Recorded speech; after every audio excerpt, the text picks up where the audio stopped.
Welcome to another edition of Offside brought to you by Arsenal Fans Beat. Today we're going to be looking at a couple of stuffs because the international break is over and a lot of countries came out victorious and some were sad about things that happened to them. Also going to be looking at the issue of the prosecuting case of the late Diego Armando Maradona. Are you going to be looking at the touting of Argentina over Brazilian players? A lot has got to come up as we continue on this episode of the Offside. Neneh, what do you have to say about what transpired during the international break? We saw our dear country, Leon Stars, they went far away in Cairo. They played well, even though they were a little bit scared of what transpired in the first half of that game. And somehow they were beaten by the Pharaohs of Egypt. And the Nigerian Super Eagles, on their own part, after scoring that beautiful header by Victor Osimhen, they conceded at the 90-plus minutes, that broke the hearts of their fans. And England, even though they won Latvia by 3-0, it was a lackluster performance. So what's your take about all this? It has been an interesting week in the APL, and at least England put a smile on our face because a disappointing result from that of Nigeria, Leon's side, and from Brazil, my own side. I felt bad. Wait, come. Is it because Brazil were melted by Argentina that somebody refused to wear her darling Brazilian national colors today? Oh my goodness. Sorry. Well, not Sorry really. about I that. wanted to flex this. My goodness. Somebody came into the studio today without I wanted to flex this look, okay? Don't mind Ken. I just want to flex this look. Oh. Well, it was really a disappointing result from Brazil's side, especially with all the blabbing from Rafinha at the end of the day. He, in particular, he didn't even show up much in that game. You can go and struck another team, and then when it comes for you to prove the work, you didn't do anything. We saw Argentina, although it was a very physical match, really it was. It has always been. No, both of them are fierce rivals. Absolutely. It has been and it's quite disappointing that it's 5 games now Brazil have failed to win over Argentina. This is not the Brazil. To me, this is the worst Brazilian squad I've ever seen. And it's most talented as well. Yeah, because they've got a lot of potential, but they are not showing up for their for the country. And it's disappointing as a Brazilian fan, hearing my players are doing very well outside, but when it comes to Brazil, they're not doing nothing. It really is. Do you think that has to do with psychological issue challenge that the players are having? Like the moment they see Argentina, they just develop cold feet. It's not only with Argentina. The Brazil we know they are 4th place in the World Cup qualifier on their table. That is not the Brazil. Ecuador is even on top of them. The almighty Brazil. This squad is the worst so far I've ever seen. I'm sorry it seems harsh, but really it is. You know the work of Vinicius and Rodrigo, their partnership have been playing together. I'm just laughing because I can feel your pain. I really felt bad. It was a terrible result, a terrible performance. Wow. And we know how disrespectful Argentina team can be. And seeing Martinez doing what he does best, it really hurts a lot. Okay, talking about hurt, we're going to just do a roundup of some of the results that took place during the international break. Norway went far away Israel. They defeated Israel by 4-2. And Morocco defeated Tanzania by 2-0. And Senegal defeated Togo by 2-0. Venezuela also defeated Peru by 1 goal. And Argentina, they bashed Brazil 4-1. That even Martinez was doing a kippy-uppy and jogging the ball in his goal. It's like, look, no tension. It was so disrespectful with all the attack that we have. Rafinha, Rodrigo, Vinicius. It's unfortunate. And they didn't even show up. And you could see Paredes telling Rodrigo, say, shh. So I've won the World Cup. I've won 2 Copa America. What have you? So and you got one over his head. I'm telling you. Anyways, that's how it's unfortunate. It really is. So let's look at what transpired in Cairo. We were all here raving about Mohamed Kalon and the boys, how they play collectively, and somehow it's like I don't know whether it's the occasion they were overwhelmed by the occasion Yeah, that first maybe. half because they were a little bit scared, even though they tried the best they could to hold the Egyptians, but they were scared going forward. And in the second half, when they had the opportunity of even taking and grabbing an equalizer, they were more like going for power shots and all that rather than placing the ball and just nipping the opportunity you have. So what do you really think? Was it a tactical challenge? Is it because Mustafa Bundu was not available, or is it a tactical mistake Well, by I Mohamed can't say Kalon? it's a tactical mistake. You know, we normally say this. A coach can only tell you what to do, but can force you to kick the ball. True. And this Leonsa squad is only coming together now. This is their second game playing together as a team. And they played really well. Unfortunately, the attack wasn't sharp and attentive enough compared to that of Egypt. But they played a very composed football, very nice. But wait, Neneh, one would have. I'm sorry. One would have also. Let me just quickly chip in this.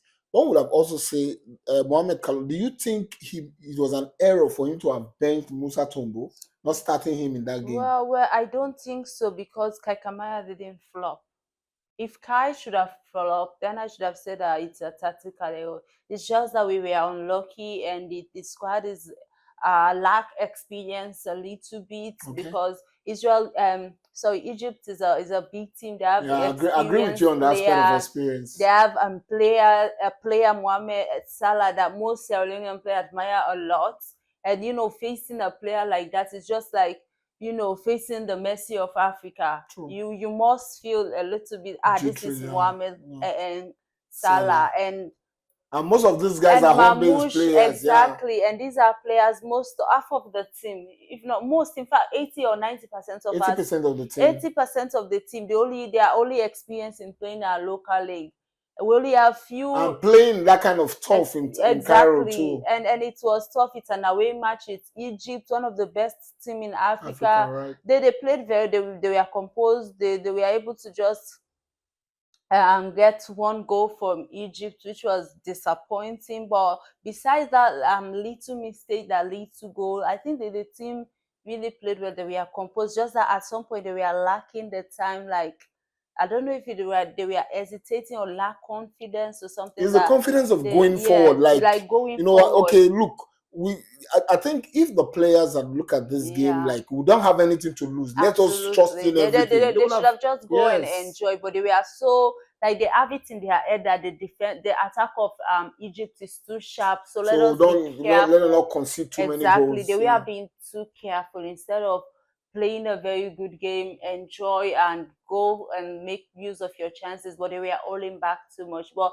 at some point in the second half, they played well, they dominated the game, but they weren't able to take their chances. But they lack one thing.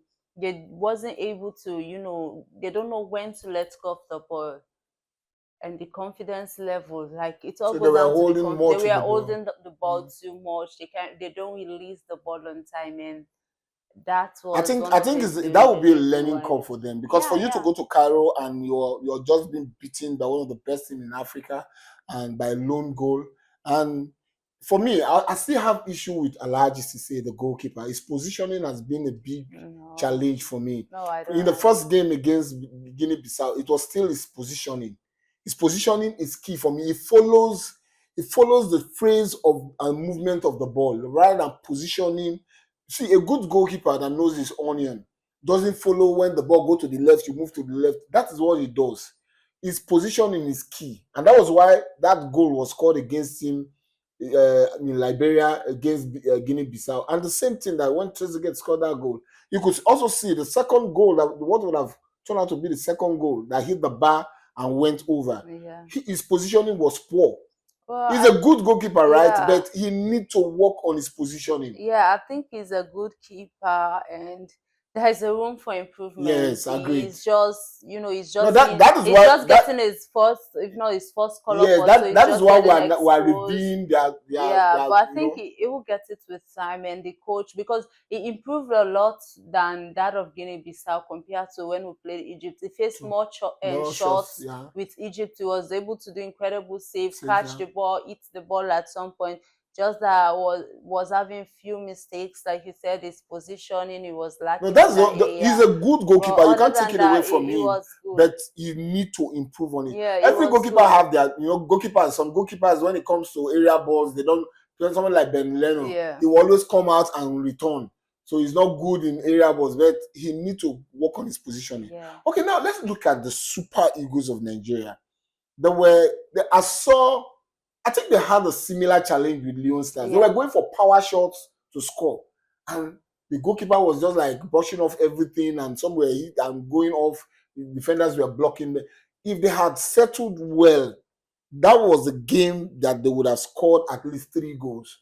Okay, you scored one, and Yeah. somehow look at how that attacker took on the entire defense and raffled that ball I into think the I think net. they get carried away. It was in the 90th And they all felt, minute, oh, this and is done they and felt that dusted. the game is done and dusted, and it's not over Oh, until it's it's over, over. right? That is the game of Mm, football. mm. You can't lose concentration because it's 90 minutes or 9 something minutes. You can't do that because any team can cut on you. Like the like of Madrid, they can eat you at any time. So I think they will learn from that though, because Nigeria, they have a very solid team, a lot of experienced player.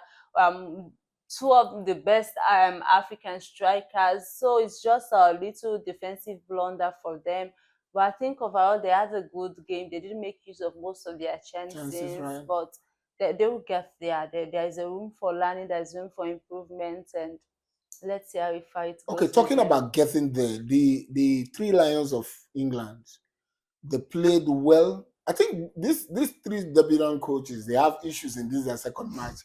The way they I played love was them, kind, yeah. The way but they lucky played in enough, the way they played in the second match is something not something yeah, that gives me worries. exactly, Even though England won by 3 goals to nil, but they were not there. yeah. They didn't look like a team. Yeah, They looked but like they I think that maybe it's because England, they have more for a pressing squad, at attacking squad. And Latvia, we are holding the ball, they build a wall, and so it's quite difficult to break through that wall. And England, you see the like of Scully when the style of play, like Declan Rice said, is similar to that of Arsenal. When they are attacking, you see everybody comes forward. The defenders, they get into the midfield, try to get into the attack, and the so if teams like that, they almost caught them on yeah, counter. exactly. Yeah, and teams like that do low block, they'll try to cut you on the counter, and if that happens, it will be quite difficult. But it's a good thing they are experienced player, but that wasn't one of their best At matches. all. Like I said the last time, England, I won't actually give Tuchel the credit until he have faced a bigger opponent. Opponent, Then right? I can tell that okay, England is getting there. But Mm. even with Latvia, they're still lacking. There are some few loopholes, but our players did very well. Lewis Kelly played very well. Declan Rice provided another assist, back to back Ah.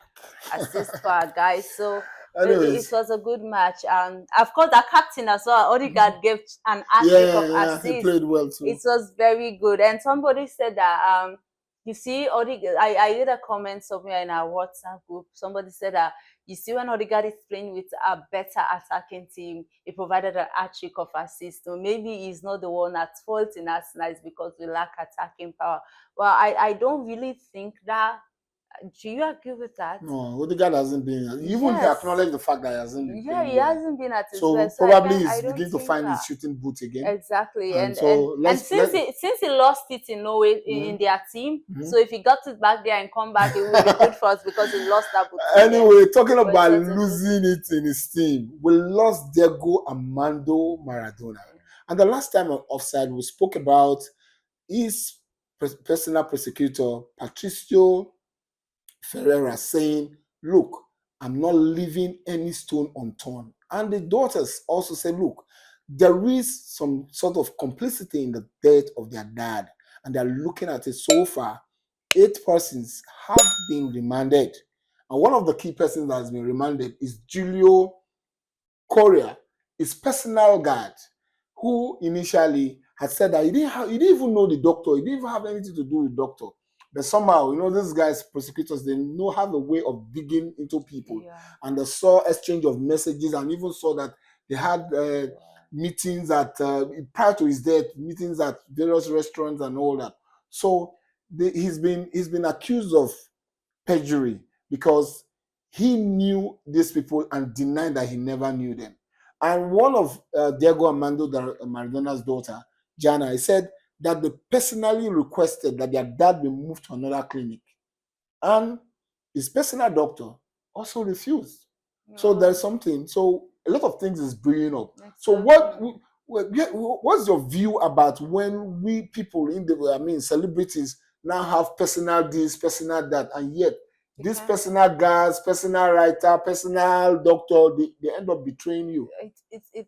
That's it. That's life. We exist all at the end of the day. It's either good or bad. And I think Maradona, unfortunately, it's the bad part of the risks. It's really, really heart-rending. I felt bad because he's a legend of our game. He made his mark in football, and we love him for that. And unfortunately, he has to leave us. But if his personal guard is giving those one side story, and at the end of the day another side story, it means that something is fishy. Fishy, right? Something is fishy because you said you don't know this guy, and at the end of the day, there are pictures, there are messages that prove that you have been talking with this guy.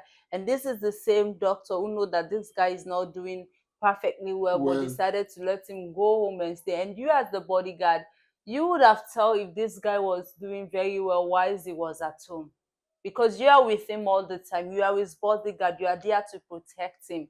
You are his doctor. You are also there to guide his life. And at the end of the day, you both let the man down. And the family and the family, everybody because they entrusted down. the life of and the I man. think that at some point, maybe the family is to blame, because if you have your dad, they are sick. I think that there is nobody that can take good care of you more rather than your family. But the daughters insisted that they wanted their dad moved to another hospital.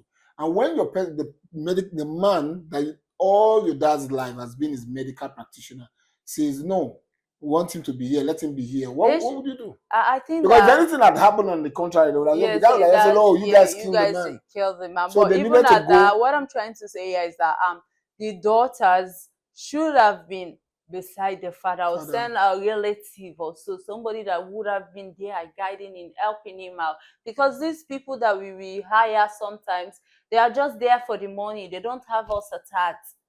And that is what happened. He's just there to work and get paid at the end of the month. He didn't take it as this man is my person. He's not only my boss, but he's my friend. Right. And that is the fault. We see how good Lionel Messi's security protects him. He has it upon himself that it's my duty to protect this guy. And that, on the other hand, that didn't work for Maradona. And at the end of the day, he's gone. May his soul rest in peace. Oh, may his soul rest in peace. He graced the pitch and brought a lot of smiles to a lot of people, including myself. I used to love that man, Diego Armando Maradona. Shout and pray. And the other one has to do with Michel Platini and Sepp Blatter. If you recall, Sepp Blatter happened to be the former FIFA president. And somehow, about 4 years ago or 6 years ago, he and Michel Platini and some other people within the FIFA ranking were suspended because of their breach in financial ethics that runs against, or rather contrary to FIFA rules. And now the chief prosecutor is saying no, that you guys cannot tell these guys that they are free from this accusation, that he wants them to be jailed for 20 months or whatever. Then look, the question here is, Michel Platini's aged is about 60 or 70 thereabout. But Sepp Blatter is 89 years old. That man is close to his grave. So the question is, what are you looking out for? Maybe he has a personal beef. They've cleared the man that look, you have been cleared, because they accuse them of embezzling about 1.6 million pounds. Wow. So, and I think they were adjudged to go for 8-year sentence or so. So, but now this chief prosecutor is still insisting that no, this case, you guys have to. What's your take on this? Because on 89-year-old man, he has a personal beef with him, because whether the guy is guilty or not, he's 89. He's gonna die soon. I'm telling you.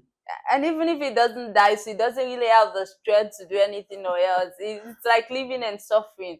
And still, life is already torturing the guy. He's 89, he's old. We all know when somebody is old, he can do a lot of A things lot by of things himself. by Most of himself, them has right? even lost their Mm-hmm. memory by Mm-hmm. then. Yeah. But you are still pressing on the guy, bro. What's your problem with him? Maybe he has a personal beef. He's not only with the FIFA. Maybe at some point he might have stepped on his His toe, toes, yeah. and he's trying to retaliate. Now I'm in charge and I'm prosecutor. I want him to suffer because of not only the charges, but because of this that he did to me.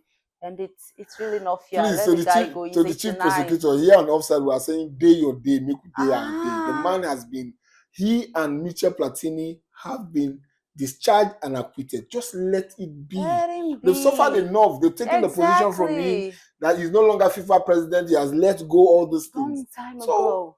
please, day your day, make Even we if he day our has day. that money, good luck to him. So this has been on this edition of the Offside, and we want to tell you thank you. We can't stop thanking you for all the love that you show us, for all the views, for all the shares, for always clicking on that notification bell. So be the first that is informed that a new episode comes your way. And from Neneh, Um, Thank you for being here with us.